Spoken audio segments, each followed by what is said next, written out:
You watched her rip the wings off her own loyalty and smile as they bled in her palm.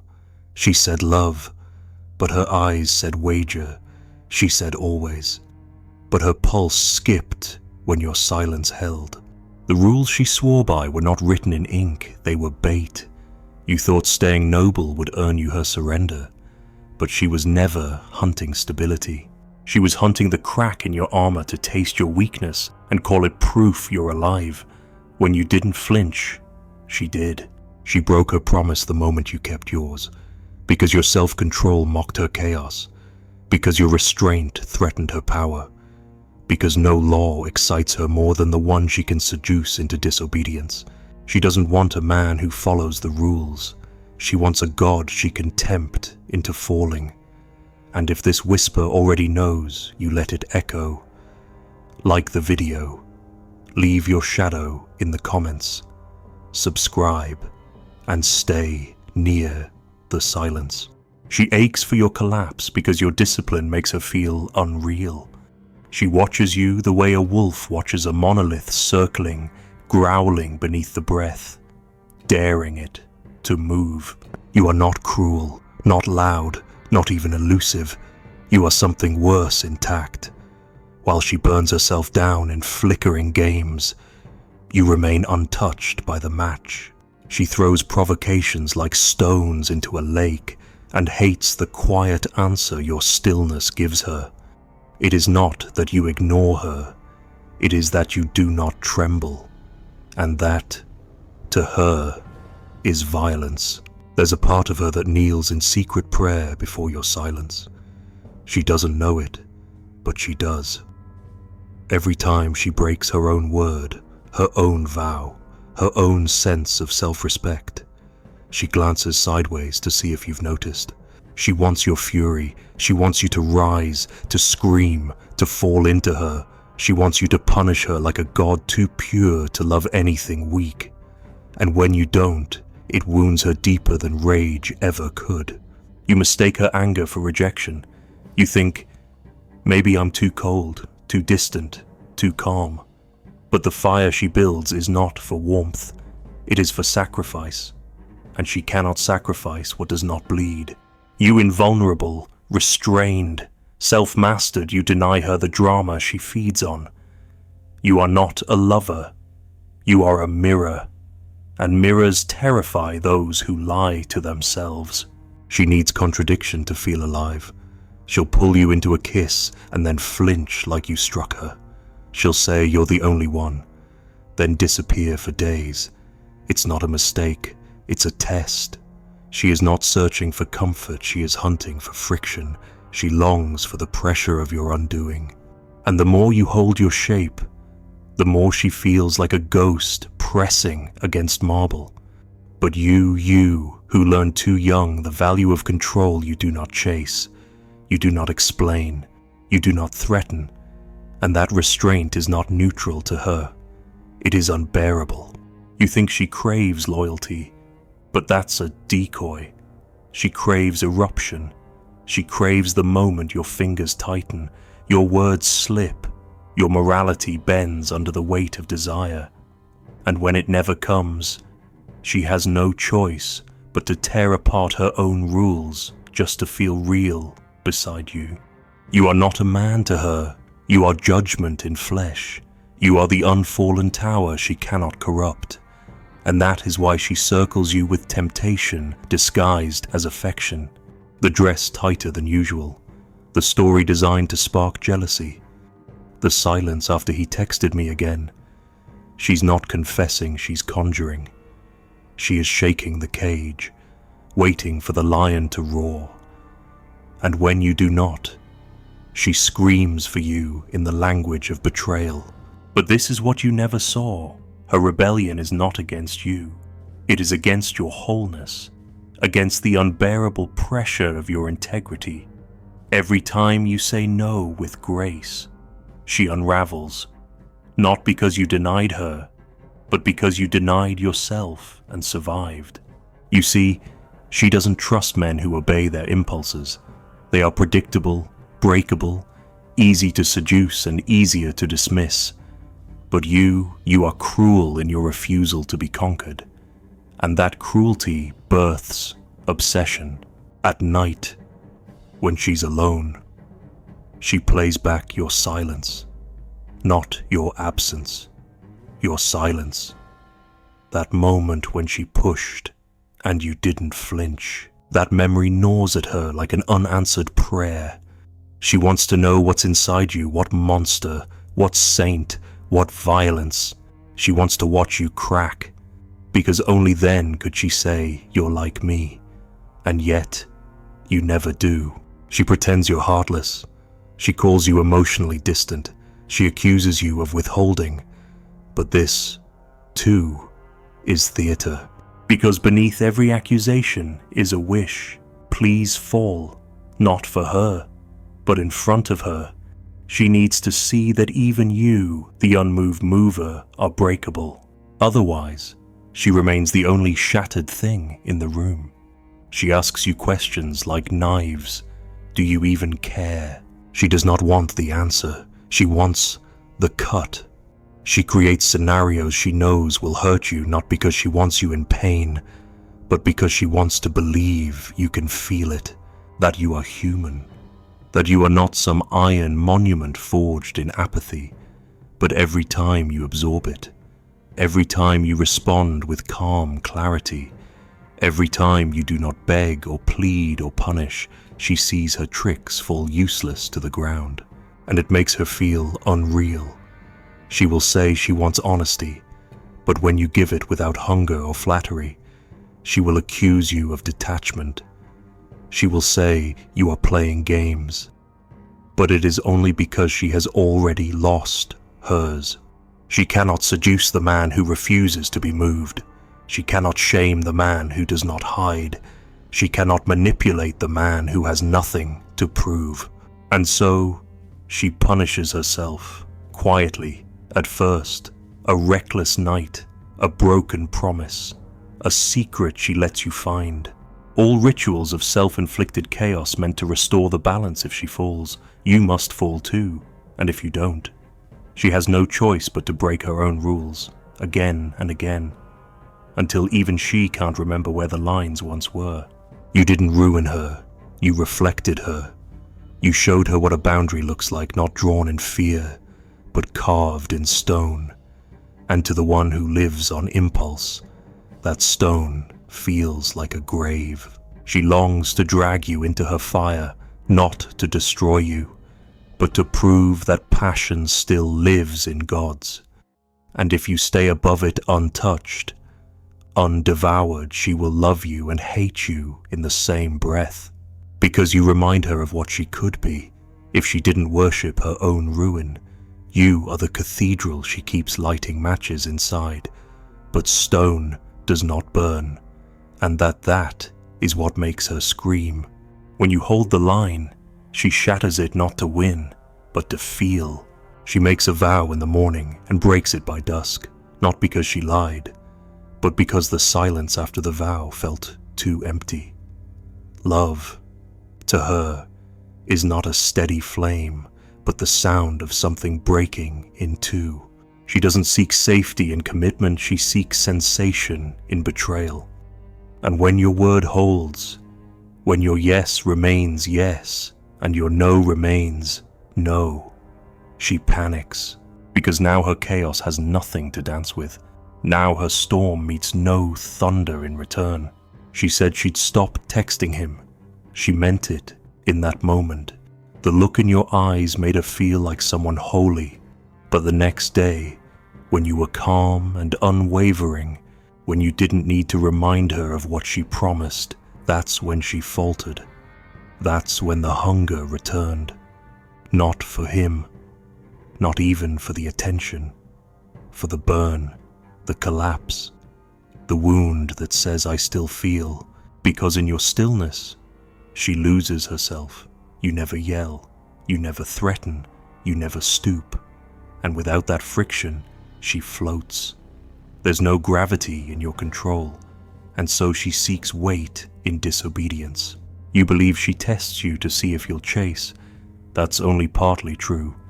What she truly wants is to believe that your boundaries are a myth, that even you can be pulled down, that even you can betray yourself for her. But each time you don't, she tightens the string of the ritual. One more message to the ex. One more secret she dares you to discover.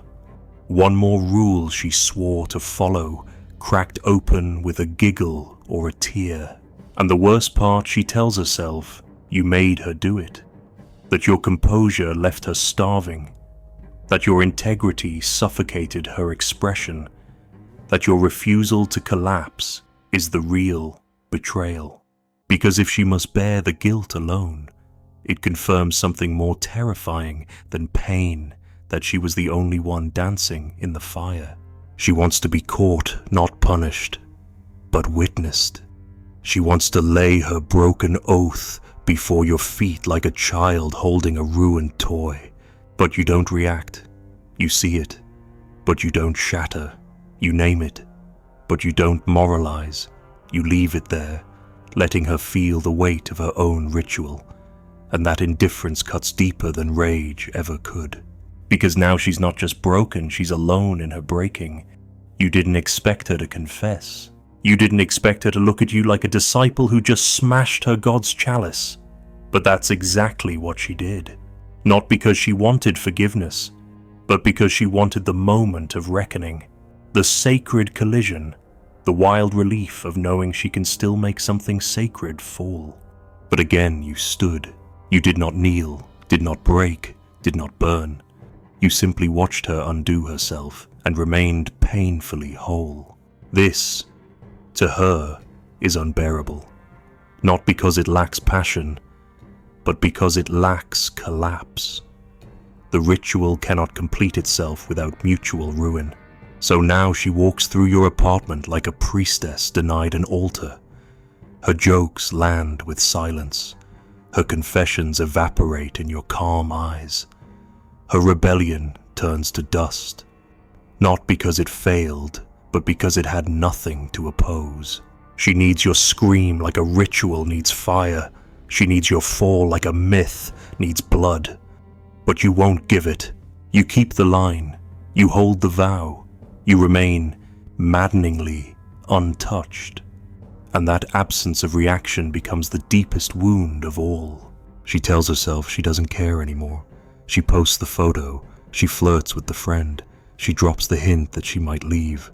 But even as she performs the destruction, her eyes flicker, watching, hoping, waiting for that moment when you'll flinch.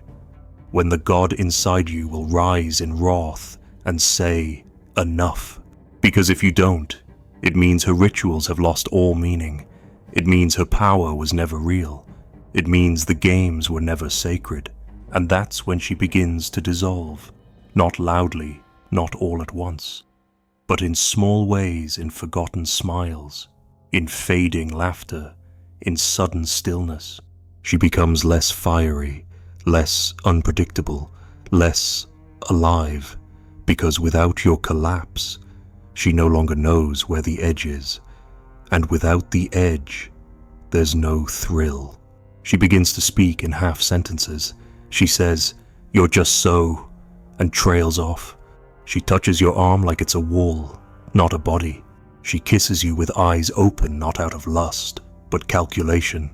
She is measuring again, not your love, but your limit. And when the limit does not appear, when the fire she sets leaves no ash on your face, she does what all worshippers do when the divine will not descend. She breaks the altar. She leaves, not out of strength, but exhaustion, not to find something better, but to escape the reflection of her own games. Because that's what your unbreaking showed her, that the betrayal was never really about you, that the ritual she kept performing of rule, break, confess, repeat, was not meant to reveal your weakness, but hers. And now, she carries that knowledge like a thorn in her heel. Every man she meets afterward will tremble too easily. He'll chase too quickly. He'll scream too soon. and she'll realize that none of them have the spine to deny her the drama. But you were a mirror that didn't blink, a vow that didn't beg to be broken, a line that held even when she danced barefoot across it, bleeding, and that memory will outlive her desire. She will tell herself you were too cold. She will say you never loved her. She will paint herself the victim of your discipline. But in the quiet moments, when her games have grown tiresome, when the thrill has faded, and when the next man collapses too quickly, she will remember the time her own rituals broke, and you didn't. She only trusts the man who could destroy her and doesn't. You never touched her the way others did. You didn't invade her, or chase her, or press your name into her skin like ownership. You stood across from her with fire in your chest and hands behind your back, and that made her tremble more than any groan of lust ever could, because you had the power to consume her and you chose not to. That restraint, it wasn't emptiness. It was unbearable fullness, and she knew it. She wanted the wound, but more than that, she wanted the choice. Not your desire, your dominion. She wanted to know you saw her fully, that you had her soul cupped in your hands and then watched you give it back without carving your initials into it. Because only a man who doesn't need to conquer can be trusted with power. And only the man she can't shake becomes the one she never forgets. She kept waiting for you to slip, to possess her out of pride, to lose yourself in her madness and retaliate with a chaos of your own. But you didn't. You stood there, blazing and still, not tame. Never tame, just unwilling to burn down the forest for the thrill of one flame. She touched other men, even while she whispered your name. She gave her body to lesser demons just to prove you weren't divine. But it didn't work. Their hands left bruises, yours left silence. And silence stays longer. She wondered what would happen if she begged. If she stood naked in front of you and said, "Take me." If she cried and broke and offered every fractured part of herself like a relic at your altar, would you relent then? Would you finally lose control? Would you finally become mortal? But you didn't. You held your flame just inches from her trembling lips and never let it touch her. And that is what ruined her.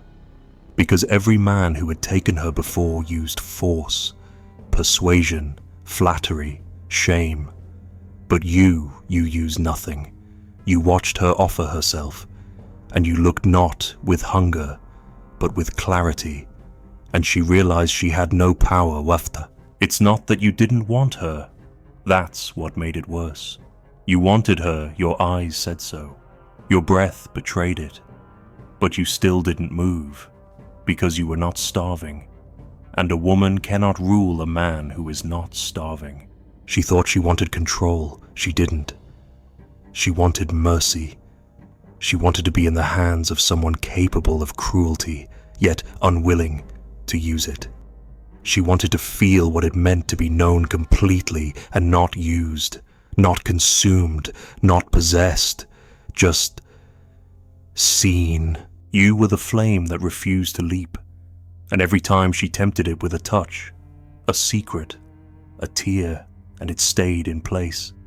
She saw herself more clearly, and the truth horrified her. She had spent her life lighting fires just to see which men would burn for her, but now, finally, she had met the fire that looked back and said, "I burn for no one." And yet, you stayed. You didn't vanish. You didn't punish. You didn't retreat to some high tower of moral superiority. You simply remained, present, available, lit, but never licking the walls of her heart. And that presence was more frightening than absence, because absence is easy to hate. But presence without hunger, that's divine judgment. She began to question herself in small, quiet moments. Not when you were near, she still kept up the mask then, but afterward, in the stillness. When she lay on her bed and replayed the moment you looked at her, really looked, and did not reach out. When she remembered the way her dress slipped just slightly off her shoulder and your eyes flickered, but your hands never moved. When she realized that no part of her could move you beyond the boundary you chose, and that made you unkillable. She stopped trusting her own power after that. Not because it vanished, but because you revealed how small it was. The mirror you held up wasn't cold, it was sacred. You showed her the abyss inside her and didn't step into it. You stood at the edge of her chaos and didn't flinch. And she hated you for it, and loved you more than anyone she's ever known. There's a woman who can love a man for his softness. She is not that woman. There's a woman who can love a man for his sacrifice. She is not that woman. She loves the man who could destroy her but doesn't. Because that man, and only that man, proves that love is not appetite. Love is sovereignty. You were the sovereign flame, the one that could have scorched every garden she'd ever planted, but chose instead to light a path she was too afraid to walk. And now, every man who follows is measured against your fire, and they all burn too easily. They all lean in, they all fall, and so they all vanish. You are the exception, the unburned, the untaken, the one who stood close enough to know her and chose not to own her. She may never admit it, she may never say your name again, but you left a scar where no wound ever was. You became the standard she pretends not to remember, the ghost she compares every new breath to, the mirror she avoids when she's alone, because it still shows her a version of herself she didn't have the courage to become. The version you saw, she thought her chaos could seduce you, but your flame revealed it for what it was: not passion, but pain, not freedom, but compulsion. And you, God that you are, didn't try to fix it. You just watched it unravel, quietly, without blame, without rescue. And that is what left her undone. You never touched her, but you were the only one who ever reached her. Somewhere, a candle flickers behind glass, unlit by your hand, unblown by your breath, just burning, slowly, alone. She sits at a dinner table across from a man who smiles too much. He touches her knee. He says the right thing, and still, her eyes search the room for something silent, something untouchable, something not here. You remain where you've always been, not gone, just still, a flame that waits for no one. And in the smoke above her wine glass, she swears she sees you, still standing, still whole, still watching. She turns away, but the scent of something unburned lingers, and she knows not every fire is meant to be touched. Some are only meant to be remembered.